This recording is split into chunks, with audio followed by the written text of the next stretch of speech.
Hi, my name is Risa, and I am the ex-co-founder of a HubSpot Diamond agency called Cacao Media, as well as the author of a book called Empowering Marketing and Sales with HubSpot. As our all-time favorite investor Warren Buffett once said, the stock market is a device to transfer money from the impatient to the patient. So although this is a time where you need to be conscious of your spending, it is not the time to abandon all of your plans for growth and expansion. This is why I am really pleased that my guest today, Sangram Vajre, will help you understand how to build an effective go-to-market strategy that will show you how to keep your business plans relevant even in an economic downturn. Why Sangram? Well, I think his LinkedIn title says it best. Sangram is an ex-CMO turned CEO, which means he gets the drugs we marketers are addicted to. Holding various roles in marketing, he eventually left his last marketing role at Pardot to co-found Terminus, one of the most popular ABM platforms we marketers have come to rely on. Since then, he has ventured into another company, GTM Partners, which focuses on helping companies build their go-to-market strategies. The reason why I'm excited to have Sangram open this series with me is because when I heard him speak at HubSpot's Inbound conference earlier this year and read his latest book, Move, I realized this is the information the world needs to see and hear right now. Not to mention, it is a perfect complement to my book, Empowering Sales and Marketing with HubSpot. See, HubSpot is a tool, but Move presents a strategy, or rather transformational process we need to think about before understanding how to set up the tool. So these two books are just better together, and they will help you understand how to make your tool generate the revenue goals you seek. So join me in welcoming Sangram. So Sangram, I'm so happy to have you with us today, and I just wanted us to jump right in. You have been known as a go-to-market master lately, and I want to understand from you, what is the biggest misconception you think companies have about GTM?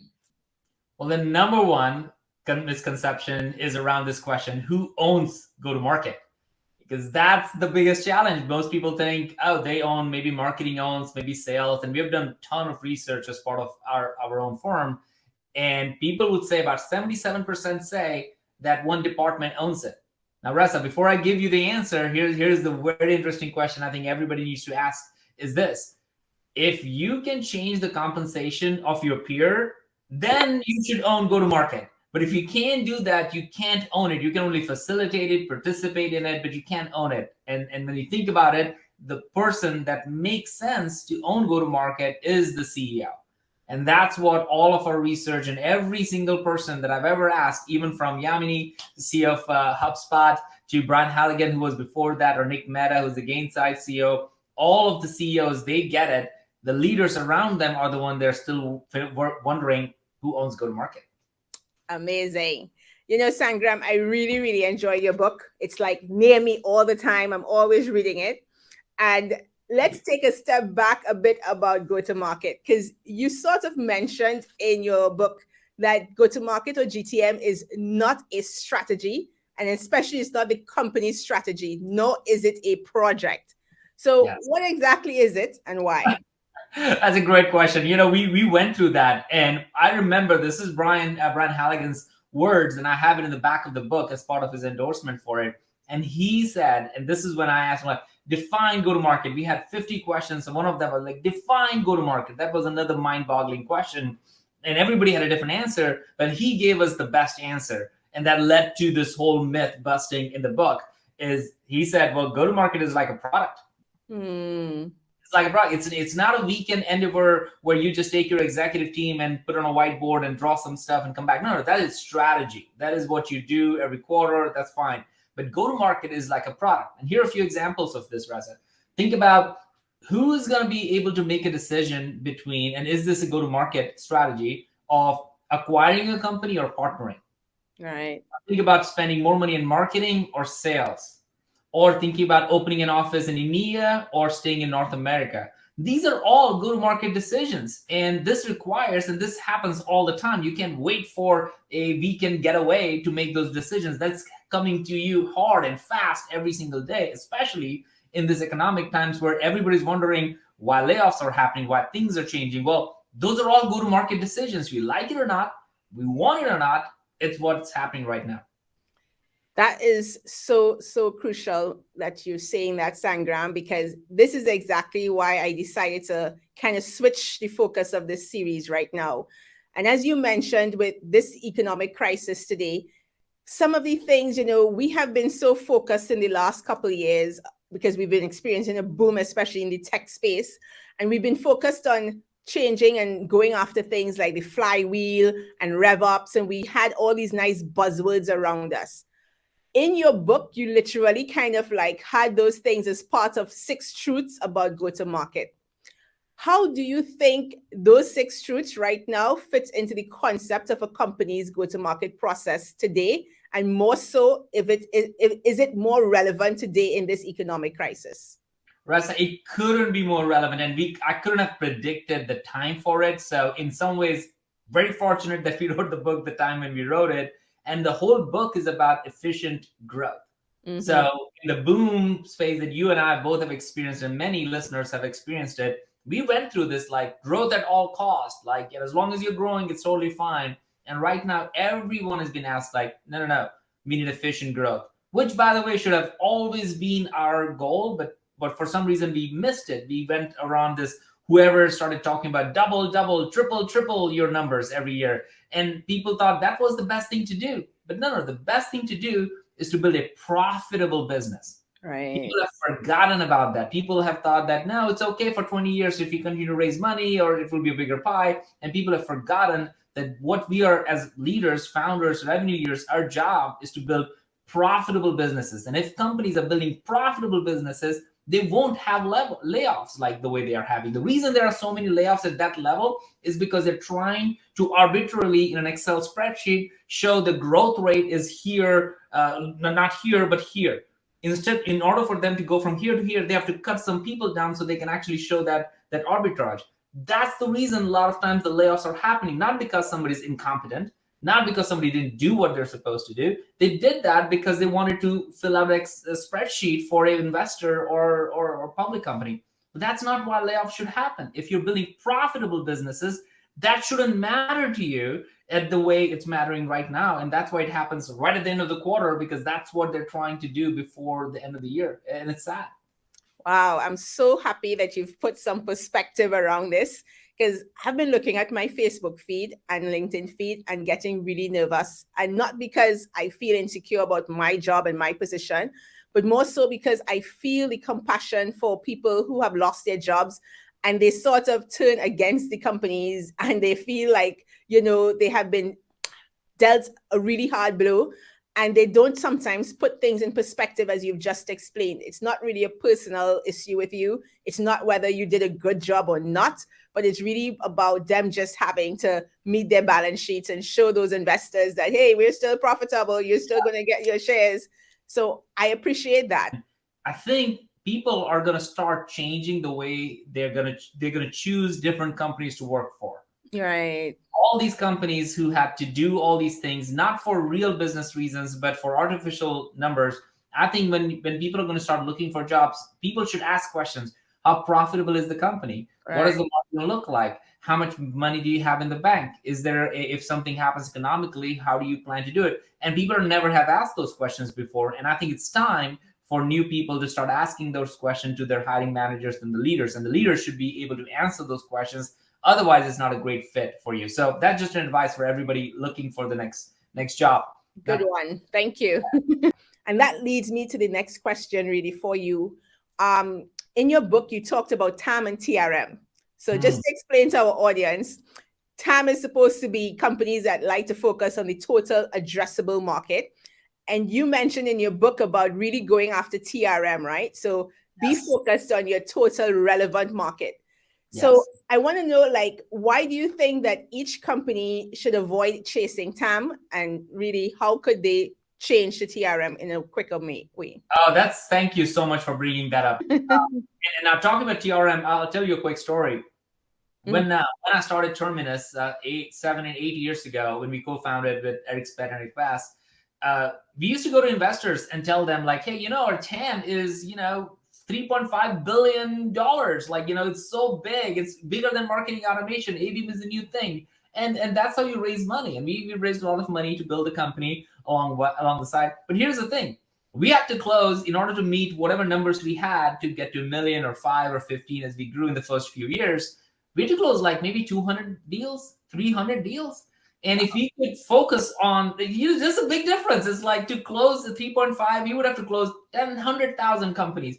But really to meet our yearly goals, it's only 100, 200 deals. Right. So when you really put that in perspective, like, well, okay, how do I close 300 deals or 200 deals or 100 deals or 50 deals? That's your relevant market. That's the way you should go after. Like, oh, we can close 50 deals in a high growth technology companies, or in financial services, or in manufacturing. So as soon as you start taking, instead of the TAM, which is as broad as it possibly can be, to TRM, which is where can we have the most impact, which customers will give the first paycheck, which customers would actually have the pain more acute right now, where are we finding the real success? When you start asking those questions that we laid out in the book, you can figure out what your TRM is.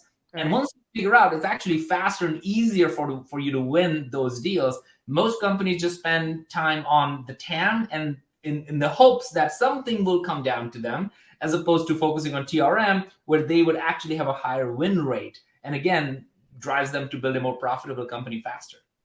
I really like that you're saying this, because I used to be the co-founder and CMO of another agency, a HubSpot Diamond partner agency. And I would always have these discussions when the companies are asking me, we need more leads, we need more leads. And, as marketers, we are also trying to focus on all the different things we can do to bring in more leads. But I always used to try to say, okay, I kind of like use HubSpot as the excuse. I'm like, HubSpot is set up in a specific way that you really need to go after these relevant leads. You don't want to see that you have 10,000 people in there, because you're going to be paying HubSpot for that. Okay. So you don't necessarily want to have too many irrelevant people in your system, but you want to really make sure your marketing strategies are like focused on getting the best fit leads for your company. So you will see those reports looking better as well. As you said earlier, just like the companies are now cutting budget to make their profits look better, it's the same thing with marketing and sales reports. If you have better quality leads, suddenly your sales pipeline looks better and healthier, and suddenly your reps are looking as if they're doing things, and you don't have to be chasing them and feeling like they're not doing anything. So I think it's the same kind of process we have to think about when we think of the strategy, and now we think of the tool we have. How do we kind of merge both to get the best out of the both systems and reach our goals? It is one of the most important things every organizations need to be doing, but now it's not a choice. They have to do this. Your budgets are getting shorter. The number of people working on it is less. People are more sensitive to what they're paying. So if you're not focused, if you're not intentional about it, I have a saying, you may have heard this, that I've said this before, is that being intentional is way more important than being brilliant. All right. I love that. It couldn't be more true right now. There are a lot of brilliant marketers and leaders listening to this right now who have an idea that is going to be amazing, and that's awesome. But if you're not aligned as a team, it doesn't matter if you're right. So if you're not intentional about what you're going after, who you're going after, what your messaging, positioning, point of view is, it's not going to be, you're going to be irrelevant very quickly. So I love that you were advising that even at the lead level, because that's really where it starts. Amazing.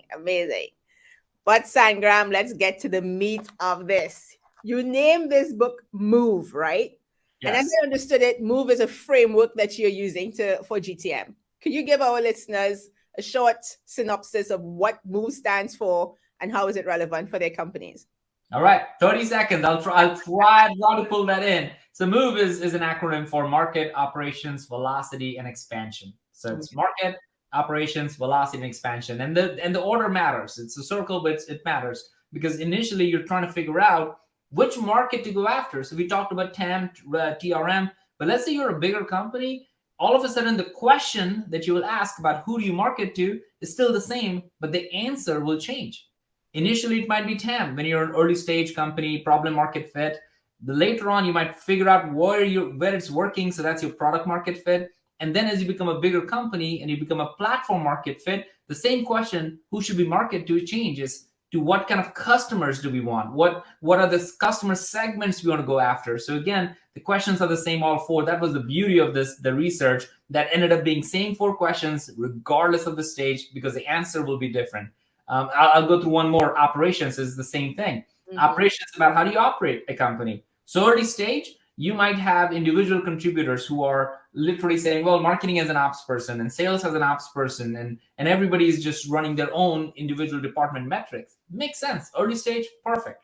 But when you get to a product market fit, what you need is sales and marketing working together and do more ABM, go after a specific set of accounts. That's when you start alignment is very important. So again, question is still operations. But then when you become a really big company, what you need is revenue operations, because that's when you want all these numbers to come together so you can make bigger business decisions. Where should we invest? Should we invest more in marketing or sales? Individuals can never make that decision after a certain point. It has to be more holistically at the executive level. So each one of these questions, market, operation, velocity, expansion, the beauty is these are the same exact questions regardless of the stage of the business. And I hope people can start to use that to drive their efficient growth. You know what I loved about that framework when I was reading it through, because I think as marketers, we always struggle to figure out, for startups, for instance, which I've worked with most of my life, they always think they can do the same thing like a bigger company. So they look at those bigger companies and they think, oh, that's what they do, and we can probably do something similar. And for the first time, I'm seeing a framework that is relevant to all three types of company, different stages, and suddenly can make everybody understand what they need to do at their relevant stages, you know? So this, I think, was super valuable in how you presented the framework.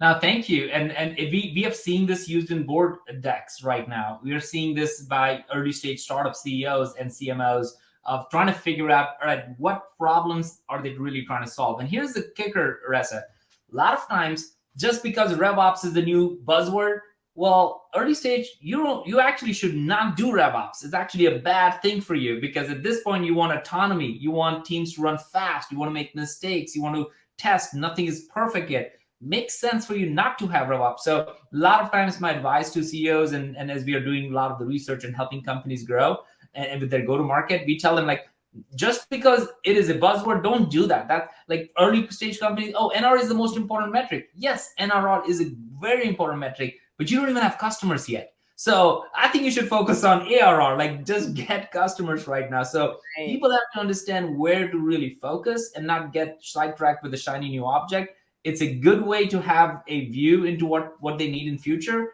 but each stage is so different and people have to work on so many things. We don't want to add more complexity to it. We need to create simplicity in figuring out, what are my 3 things that I need to have for this stage for the next 3 months?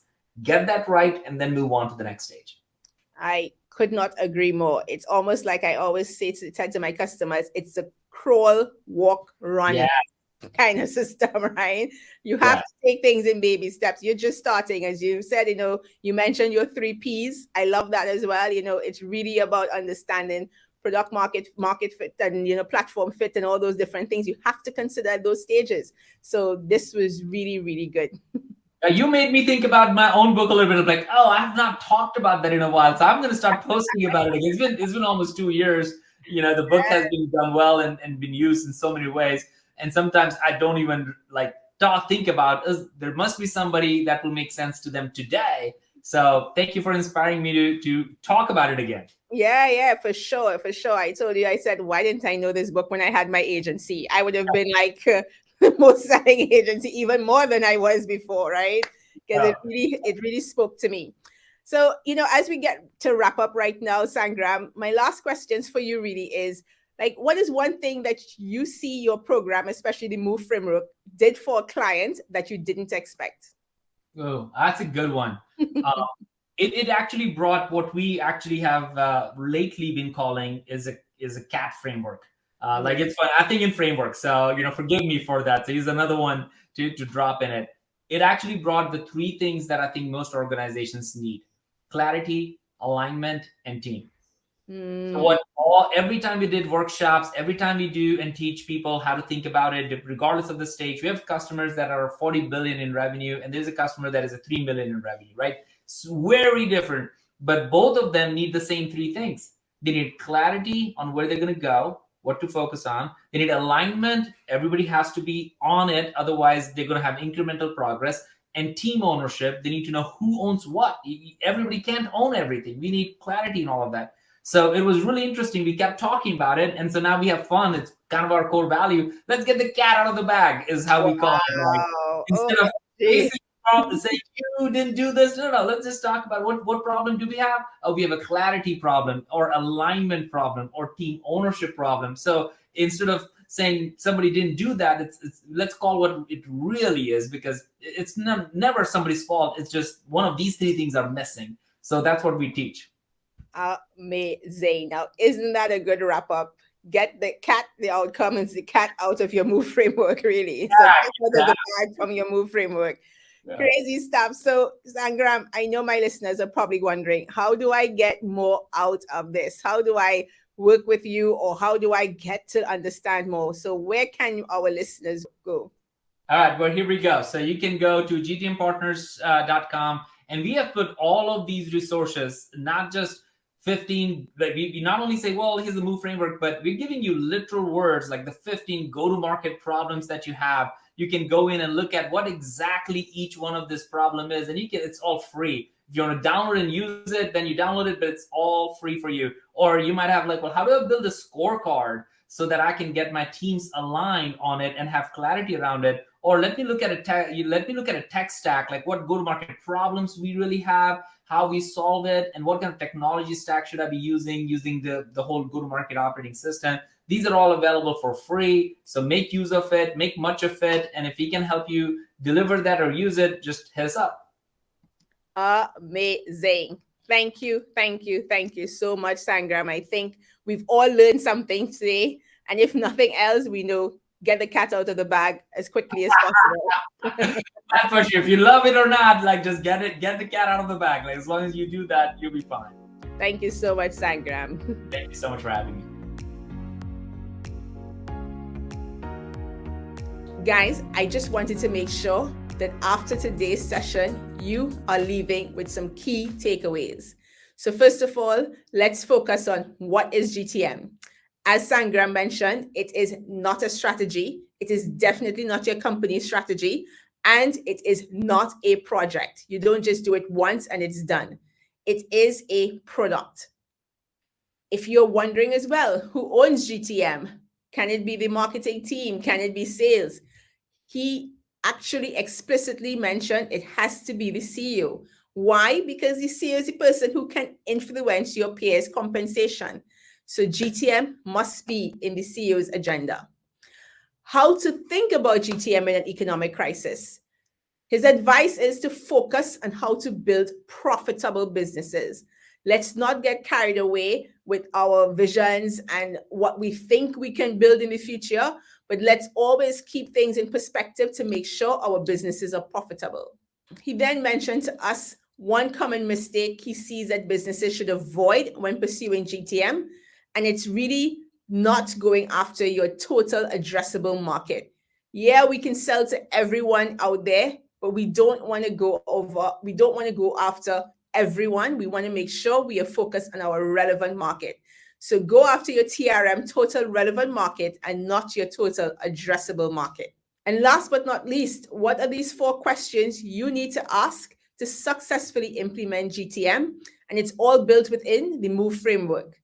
Make sure that you understand your market, which market to go after, operations, what do you need to operate effectively, and your velocity, when can you scale your business, and lastly, expansion, where can you grow the most? I really hope you enjoyed today's session. I look forward to seeing you again next week, same time, same place, where we will meet with Marcus Sheridan. He's the author of The Ask You Answer and also happens to own a HubSpot diamond agency called Impact. But Marcus really developed a framework about how to build a lead generation strategy that lets people be educated about their journey with you before you even get on that first sales call with them. So do join me and enjoy the rest of your day.